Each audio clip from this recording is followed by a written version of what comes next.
Assalamualaikum warahmatullahi taala wabarakatuh. Kaifa halukum? Alhamdulillah bil khair. Alhamdulillahirabbil alamin. Anda semuanya yang soleh dan soleha yang insya Allah Ustaz cintai dan banggakan karena Allah Subhanahu wa taala. Kita bertemu kembali ya di tema 4E subtema 2. Alhamdulillah kita masih diberikan kesempatan oleh Allah Subhanahu wa taala untuk menuntut ilmu, untuk memberikan kita ya meningkatkan ikhtiar kita untuk meningkatkan kualitas diri kita, khususnya dalam pengetahuan kita. Oke, Anda semuanya, kita akan masuk ke tema 4E ya, tematik 4E, subtema 2 yaitu tentang pahlawanku, kebanggaanku, SD ITERO Bani Islamic School kelas 4. Buku Erlangga ya, buku tematik Erlangga, halaman 40, halaman 40. Baik, sebelum ke pembelajaran seperti biasa soleha yang insya Allah rahmati dan berkahi, kita akan masuk ke subtema 2 ya, pahlawanku kebanggaanku. Seperti biasa kita akan mempelajari beberapa submateri, yaitu ada Indonesia, ada IPA, ada PPKN, ada IPS ya. Oke, yang pertama kita bahasa Indonesia terlebih dahulu.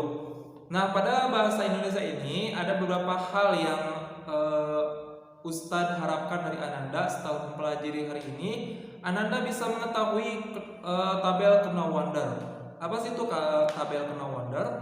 Itu nanti bakal Ustadz jelaskan. Yang kedua, Ananda bisa menggunakan tabel Kena Wonder tersebut untuk menggali suatu informasi. Oke.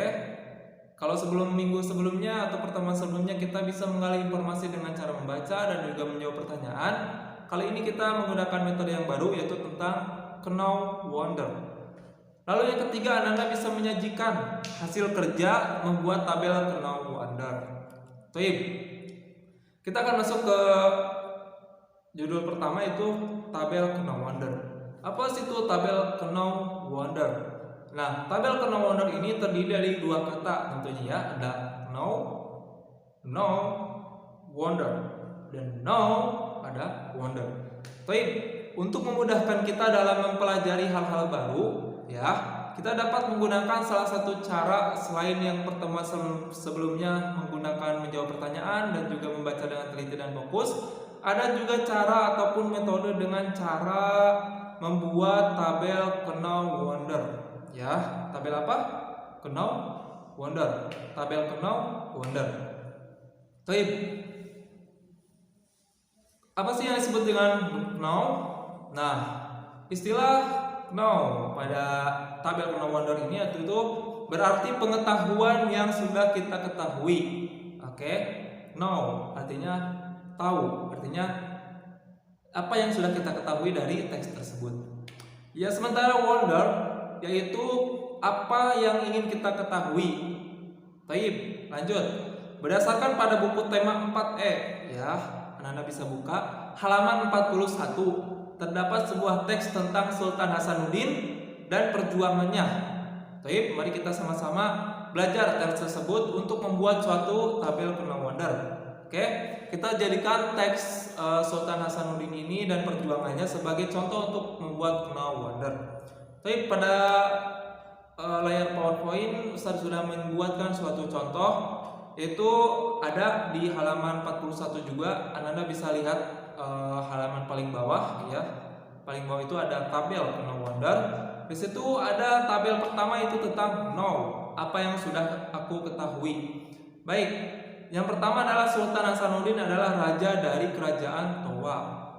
Lalu ada wonder, apa yang ingin aku ketahui? Mengapa kerajaan Bone membantu Belanda? Oke, toib, itu ya.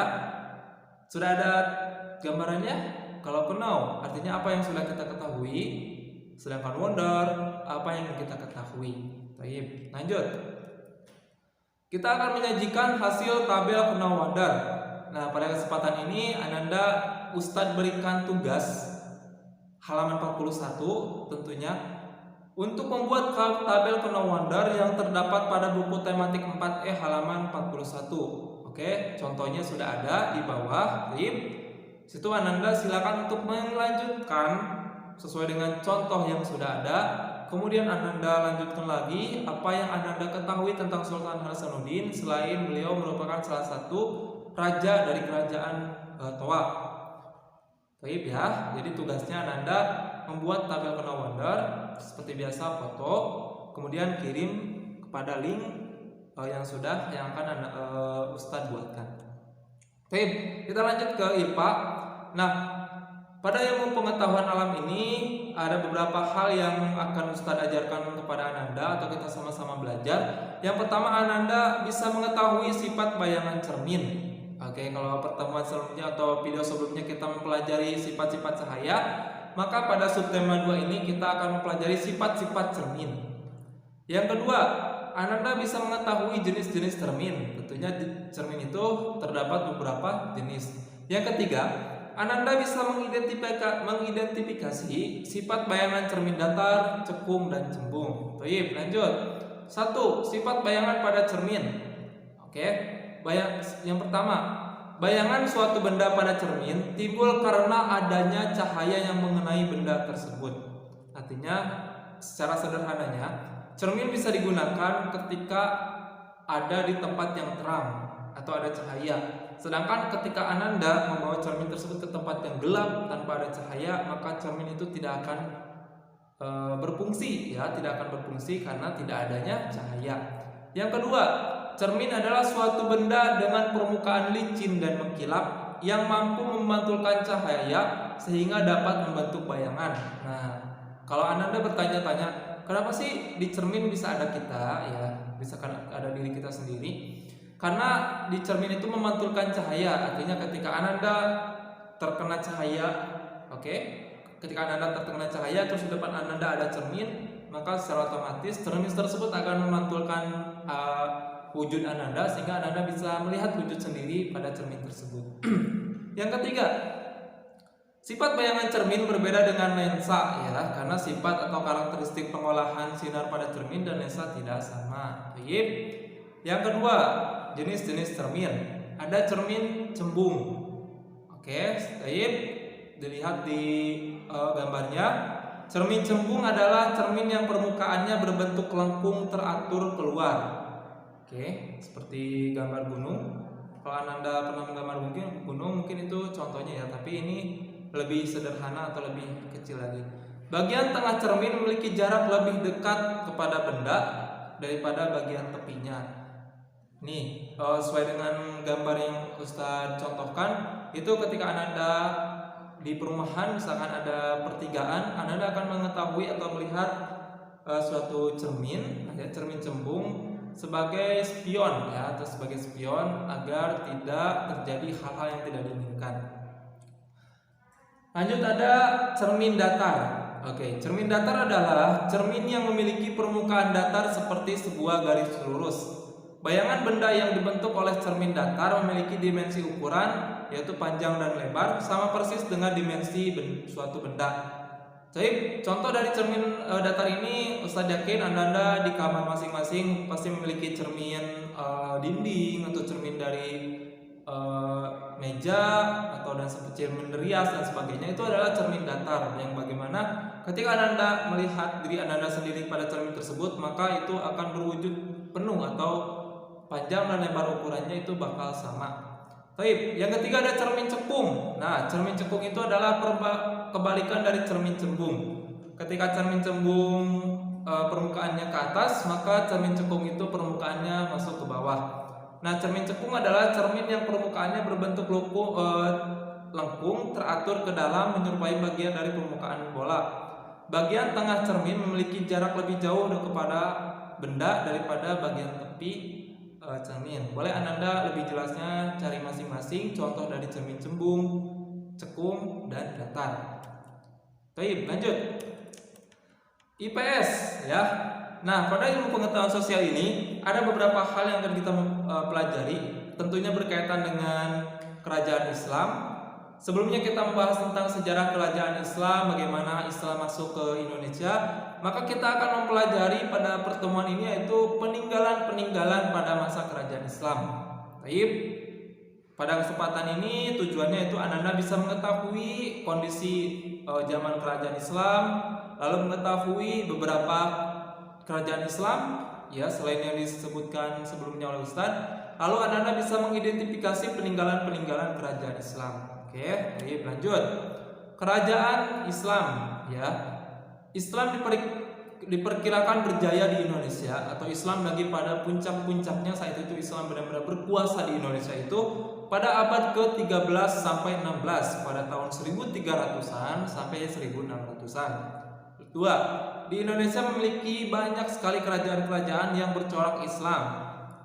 Ustaz akan menyebutkan beberapa contoh ya, sesuai dengan PowerPoint yang Ustaz tampilkan, beberapa contoh kerajaan-kerajaan Islam di Indonesia. Di Pulau Sumatera, contohnya ada Samudra Pasai, ada Kesultanan Aceh, Kerajaan Dayak, Kerajaan Pedir, Kerajaan Siguntur, Kerajaan Jempa. Pulau Jawa ada Kerajaan Kesultanan Cirebon, Kesultanan Demak, Kesultanan Banten, Kesultanan Pajang, Kesultanan Mataram, Kesultanan Surakarta. Pulau Sulawesi ada Kesultanan Makassar, Kesultanan Muna, Kesultanan Palu, Kesultanan Parigi, Kesultanan Bone, Kesultanan Goa. Pulau Maluku, Kesultanan Ternate, Kesultanan Tidore, Kesultanan Bacan, Kesultanan Jailolo, Kesultanan Iha, Kesultanan Buang-Buang. Lalu ada Pulau Nusa Tenggara, ada Kesultanan Bima, Kesultanan Sumbawa, Kesultanan Adonara, Kesultanan Taliwang, Kesultanan Lamakera, Kesultanan Dompu. Itu salah satu contoh beberapa kerajaan muslim atau kerajaan Islam di Indonesia. Masih banyak sekali kerajaan Islam di Indonesia. Anak-anak bisa lebih banyak lagi membaca-baca, itu tentu lebih banyak pengetahuan yang akan Anda dapatkan. Baik, lanjut ke peninggalan kerajaan Islam. Nah, di sini Ustadz mencantumkan beberapa contoh peninggalan kerajaan Islam yang identik sekali, yaitu tentang masjid ya. Ada Masjid Ampel, Masjid Demak, Masjid Banten, Masjid Baitur Rahman. Itu salah satu peninggalan-peninggalan yang terjadi atau yang ditinggalkan oleh kerajaan-kerajaan Islam di Indonesia 1300 tahun yang lalu. Tapi lanjut kita ke PPKN. Nah, pada PPKN ini Ananda memperoleh atau kita sama-sama belajar tentang mengetahui makna dari simbol Pancasila, sila kelima.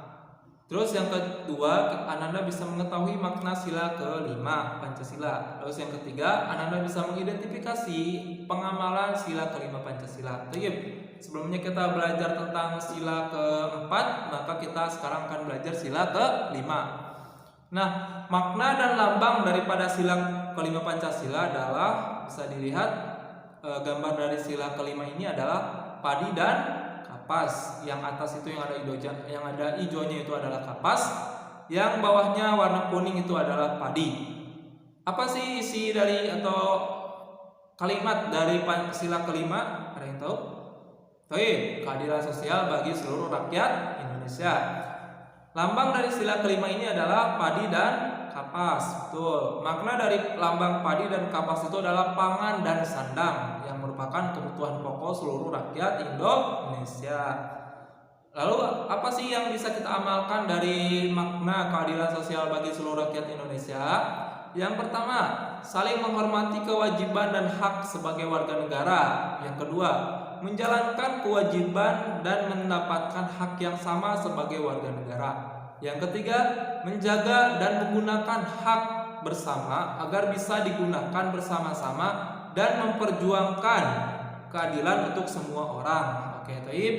Alhamdulillah, untuk tematik 4E, subtema 2 sudah kita pelajari. Ustaz ucapkan syukron jazakumullah khair kepada Ananda ya, khususnya kelas 4 SDIT Rabbani Islamic School yang alhamdulillah ya, barakallahu fiik bisa bergabung atau bisa menonton video pembelajaran kali ini. Syukron jazakumullah khair. Ustaz ucapkan sekali lagi, Ustaz tutup. Untuk tugasnya nanti akan Ustaz sampaikan di grup ya. Ustaz undur diri. Billahi taufiq wal hidayah. Wassalamualaikum warahmatullahi taala wabarakatuh.